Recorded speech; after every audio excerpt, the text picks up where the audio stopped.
All right, we are back with our recurring guest, PPA evaluation expert Neil Mason, tuning in from Newport Beach, California. Hey, Neil, how you doing? I'm doing great, Carm. How are you? I am great. Let's dive right in because, it's not looking good for Diddy. It's not looking good for Diddy's circle, his family. He is struggling in jail, not doing very well. I did see a live stream where he was actually streaming from jail. Honestly, Neil, he looked bad, beat up. It almost looked like he had a black eye. So I don't know. They don't take well to people in jail being accused of, the kinds of crimes that he's being accused of, right? I do know that's like a no-no in jail. That's a mark for abuse within the prison. So tell me some of the things that you've heard recently. I'll lead by saying there's 6 new civil allegations. So not only does he have 120 criminal allegations, there are multiple civil suits coming in. And the latest blow for his team is that there was an attorney that said, hey, those NDAs, those secret silent things that he paid people to protect themselves, apparently it doesn't count. If it's a federal investigation at this level, they're squashing NDAs, and that's not going to breach people's silence fee that I guess Diddy and his team would have thought would protect him. What are your thoughts on what I've said so far, and what news do you have? Yeah, and thanks for having me again. And always looking, I'm just always excited to be on your show and be able to contribute. One of the things where I go with this immediately is I'm worried about him. Yeah. And from the personality assessment, there's a couple things that define him. And one is we talked about him being an escapist, so actually being out of body. And we talk about depression is really a big issue for him, and then violence. And what I do, Carm, is I always try to tie the subject, which is Diddy and his birthday, November 5th, to other people I know who have similar birthdays. And one of them is Aaron Hernandez, and he's, I think, November 6th. Okay. Very similar. And we know he killed 2 people on a Friday and caught 2 touchdowns on a Sunday. And when they finally arrested him, and they put him in jail, he killed himself. And he took his own life. How long was he in jail before he did that? It wasn't that long. I don't know. I don't want to. I'm sure your producers will put it up on screen. But yeah. But Diddy's really at risk here. So I think part of him thinks he's going to beat the case because he's grandiose, he's narcissistic, he believes he's innocent. But then the other side of Diddy, when he's out of body, says, "Hey, we can't live like this." Right. So I think between the depression, and a lot of people suffer from depression, anxiety. So it's if you need help, there's different hotlines you can call. But he's not in a good place. And I think the media and the gossip pundits and the conspiracy theorists are going to say, hey, they took him out, kind of like Epstein. I don't think that. I actually think he's at risk of hurting himself, sadly. So he's not doing well. And someone like him, even on the outside, wouldn't be doing well coping. And I think similar to Aaron Hernandez, violence, they said in the last allegation by Tony Busby, the attorney for one of the victims in the civil suit, was he pistol whipped him, or someone in Diddy's group. Diddy's got violence in him, and it's out of body violence, meaning on one moment he can pistol whip you, but on the other moment he's totally good with you. He's your friend. And when we looked at that Cassie Ventura tape, the way he was dragging her, and we mentioned this before, was his eyes didn't look like he was there, right? Because he was out of body. So you can see that maybe a few minutes later, he's looking at Cassie. He didn't even know what he did. It's a real thing. So I'm concerned about him taking his own life. I'm concerned that the depression is real. He's tortured. And in his mind right now, he's a victim in his mind. Yeah, interesting that you say that, because somebody who is delusional or an escapist or narcissist, isn't that one of the traits where they literally gaslight and they find a way to turn it around, and instead of accepting accountability and responsibility, which is not a trait of a narcissist, they will find fault or easily blame the finger on the other person. Recent news from his legal team is that he is saying that anybody and everybody who did was involved in these tapes were all consensual. This is his argument. Ain't nobody did anything that they didn't know, that they weren't part of, that they didn't agree to. I've been thinking about that a lot, actually, thinking what can he say when you're involved in that? Because there's a lot of people, Neil, that, what they do behind closed doors, as long as it's consensual. There are multiple fetishes out there. I don't understand them. I don't have to, but people like what they like to do. And as long as it is consensual, there are no mind altering, substances that, or people are unaware. That's where you're taking advantage of somebody. That is where those allegations come in. He's claiming that everybody knew what was up and they were all free to go or free to stay. What do you think about that? Well, I think two things can be right. I think one is, in his mind, he believes that, because going back to the personalities and the birthdays, his birthday is what we call sexual, very sexual, and in a good way. So he looks at sex as it's normal, and whether it's a deviance or not is a different conversation. But he's overly sexual, but he's also very, very, very difficult, and he's very aggressive. And we know when it comes to victims of different types of assault, different types of situations where the audience knows what we're talking about, the predator, and in this case the man, just keeps pushing.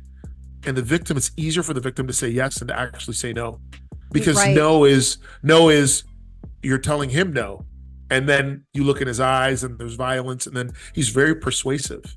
Right. So maybe they consented, but part of consent is consenting without duress. But if you feel threatened, you're going to be hurt.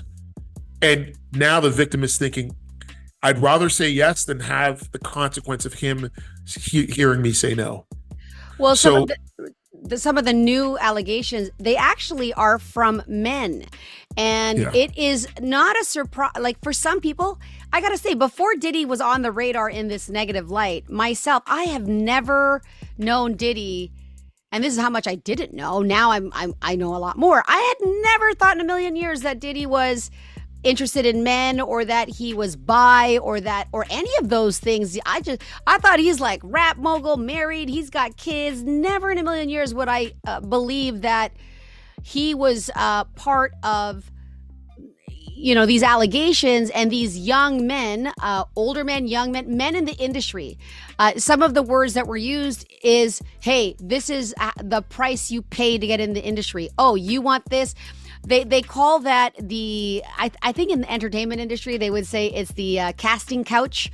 If you want to roll, you got to do the casting couch. And and here in this business, like Cat Williams said, I was offered $10 million to go to the party. I turned down $50 million 4 times because I want to keep my virgin whole. And Cat Williams says that emphatically, right? There are a lot of people, male rap artists, who have said that they believed Diddy was trying to entice them, kind of like be the sugar daddy to these young guys. And they're like, you want to what? You want to take me shopping?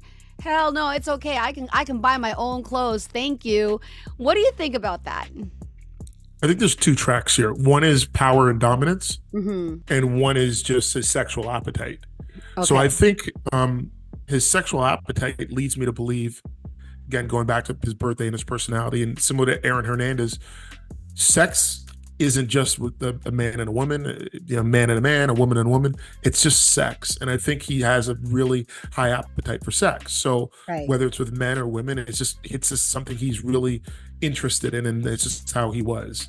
And, we don't hold any aspersions against anyone's sexual choice. That's fine. Yeah. But Go ahead. But the second side of it is the dominance and the power. And I think for him, telling other people what to do and demanding that men had sex with him was for him to let them know who the top dog is, who the boss is, who's in charge, and the power of knowing he controls them, he owns them, he's in charge. So I think that's where you look at Hollywood. It's less about whether they're straight or they're bisexual. It's more about he's in charge. Yeah, it's interesting because there are some names that are coming into this conversation that people who've been part of these parties, it's kind of like, when your back is pushed against the wall, there are people that have no fear now saying, like saying people like Will Smith, Denzel Washington, Michelle and Barack Obama, like they are saying some things that are bananas, right? And you're not thinking that, I don't know what the motive is or if they just want their, chance at fame or whatnot. But to your point about sexual orientation, it seems as if these rappers, Diddy, whoever it is, it's not about being gendered or labeled as gay or bi or whatever. They just are they're open. It's like pansexual. I am not gay. I am not this. I just am interested in participating in anything goes, and it's not a label. I am not gay. I am not straight. I am interested in indulging in whatever the heck it is that I want to indulge in, and call it what you want, and it's consensual. Well, and I can maybe term that in for Diddy as a yes sexual, which is he just wants the person to say yes, right? Whatever he does. And then when you're someone with him, with all the money, all the power, all the clout, the word no doesn't exist to you. So man, woman, yes. Underage, yes. Have sex with prostitutes or with, yes. It's just yes to him. And then when you tell him no, then all of a sudden the switch turns, and then you see that violent side to him, right? Then you see that side to him, which you can, and then you see the fear around him. There's a video with Bieber, and the way he looked at him, Bieber looked afraid. Yeah. It was the fear of, we don't want him to switch. Right. And another person is Ike Turner. We've talked about before in the show. Ike Turner has the same birthday as P. Diddy. Right. And if you look at Ike Turner, the eyes, you don't want to tell these people no, because that they have the ability to immediately turn the switch, and your life could be endangered. So you're just complying out of fear. Yeah, I watched an interview recently where the woman who was at the nightclub, that infamous nightclub where she had said Diddy and what's the name of the guy who actually went away for Shine. that? Yeah, Diddy and Shine were at the nightclub. The lady said, and I wish I knew her name, guys, but the woman who was shot in the face by Diddy says emphatically, I saw them back up. I saw him point his gun. I saw him pull the trigger, and I got hit directly in the face. So she's like, if you watch her interview, she is saying undeniably that they both did it. Now, whether it was intentional, and she was saying no bullet is, say, intended to hit somebody. He didn't know me, but he did it. He pulled the trigger. This is her recount, and she has said this from day one, and still says it. That being said, he emphatically denies it, right? So everything, to your point, maybe if this is in the birthday and they are truly escapist, when somebody believes their own lie, or they have an out-of-body experience or cognitive dissociation, and there's even something when people have traumatic experiences, have amnesia, like this temporary amnesia. Could that be the case? Is this guy really like out to lunch? Does he truly believe that he wasn't there and didn't do it? That's what it seems. It seems like his whole life is, it wasn't me, Yeah. And again, I've studied this a lot, thousands of people I've looked into, and the word escapist is really, it's really prevalent. And Right. It's the ability for someone to do something and not know. And then actually they're out of body. I can't explain why, but in my research, yeah, he definitely, and I can see the traits of it now that I know him, which is why he could go and apologize and genuinely be sorry. I didn't mean it. It wasn't me. I was in a bad place. He says it. I was in a bad place. His youngest. Go ahead. Sorry. Go ahead. Yep. His youngest had a birthday recently, and he posted, or somebody on his team, or whether he has access to his phone or whatever, I think it was an updated Instagram post from what I understood, posted that happy birthday to his little one. And there are people on the Diddy side that are analyzing his every move, saying, oh yeah, right now he wants to show people he's a dad. He's missing out on his family. He's missing out on this, his daughter's birthday. Like, he wants to leave. He wants to go home to his kids. So in his eyes, he's just a contributing member of society and missing his children terribly. And he is the victim. victim. This is a guy who's used to having anything and everything. 5-star restaurant, home cooked meals, top gym. Like his feet have probably, I don't even know, the finest linen and everything else that you can think of, to the worst, highest security jail cell amongst actual real, convicted felons of heinous crimes. And he is part of that, being treated exactly the same. This must drive him nuts that no amount of money or influence inside that jail cell can make a difference for how his experience is like in that cell. He is being treated like everybody else. What a person with that birthday and with that experience, what is going on for him, in your opinion? Yeah, I think he's there's two sides to him. There's a side that's really hurt, and he's a quote unquote, I don't want to say a victim, but he actually feels bad for himself and he doesn't understand. And then there's the defiant side, which is, I'm going to beat this, I'm going to get through this. I can control this. I can handle this. I have the best lawyers. And then the other side of him is like, wait a second, I might be here forever, which is why I think he might harm himself, because reality is going to check in, and whether it does or not, because they're not letting him out. So at some point he will realize he's not getting out. And at that point, the pain inside of him and the doubt and the depression, it's gonna lead him, I think, to hurt himself. 3 times denied bail. And I don't think this is a man who's ever heard no, especially when it comes to the ability to write a check. So the more the fact that his money isn't saving him right now, his reputation isn't saving him right now, he is absolutely going bonkers. So thank you so much for your insight, Neil. Is there anything else you want to add to, maybe your predictions? What I don't know if his legal team is going to see this, but what do you think is going to happen in the next couple of days in terms of his mental health? Or is there light for him? Does he even believe that he can get out of this? Because the way his legal team is saying is like, oh, we got this. I don't know how they can feel that strongly, because federal prosecution at this level isn't doing what they're doing unless they felt they had enough evidence to convict him of something. He is going to be charged and convicted with something, whether it's at the highest level or whatnot. Many people at this point are believing that it is going to be a life sentence. Yeah, I'd actually go the other direction. I think it's going to get a lot worse. I think he's in the Southeastern District of New York. And to your point, they don't bring a case unless they know they have you dead to rights. Mm-hmm. And I think what's going to happen is, now that, the witnesses now, people coming forward know that he can't get to them now.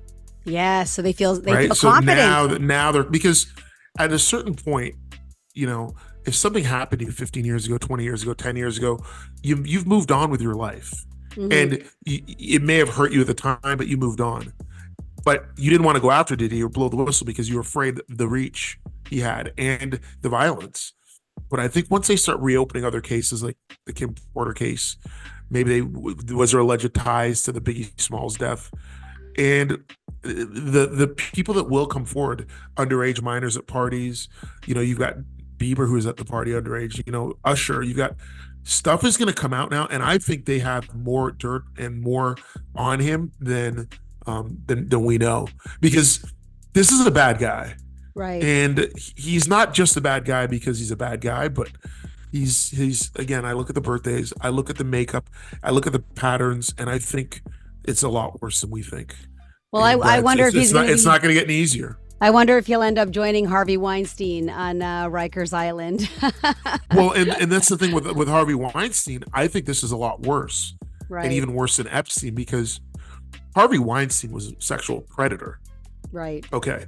Weinstein was a predator, but Weinstein was also manipulative and controlling people and blackmailing. And Diddy has all three. He's a sexual predator.